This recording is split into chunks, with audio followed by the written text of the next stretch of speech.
തലയ്ക്കകത്ത് ശങ്കരൻ അച്യുതാനന്ദൻ. ഇന്ത്യയിലെ കമ്മ്യൂണിസ്റ്റ് പ്രസ്ഥാനത്തിന്റെ ചരിത്രം ഈ മനുഷ്യന്റെ ജീവിത ചരിത്രം കൂടിയാണ്. 1923 ഒക്ടോബർ 20 ജനിച്ചു.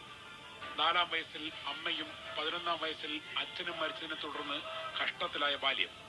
ജ്യേഷ്ഠന്റെ സംരക്ഷണയിൽ വളർന്ന് 16-ാം വയസ്സിൽ പ്രസ്ഥാനത്തിന്റെ ഭാഗമാകുന്നു. കയർ തൊഴിലാളികളെ സംഘടിപ്പിച്ച് ട്രേഡ് യൂണിയൻ പ്രസ്ഥാനത്തിലൂടെ സ്റ്റേറ്റ് കോൺഗ്രസിന്റെ ഭാഗമാവുകയും 1940-ൽ കമ്മ്യൂണിസ്റ്റ് പാർട്ടി അംഗമാവുകയും ചെയ്തു. ദേശീയ സ്വാതന്ത്ര്യ സമരവും ജന്മിഭൂഷാവസ്ഥകൾക്കെതിരെയുള്ള വിട്ടുവീഴ്ചയിലെ നിലപാടുകൾ മൂലം പലവട്ടം ജയിൽവാസം. 1957-ൽ CPI സംസ്ഥാന സെക്രട്ടറി അംഗമായി.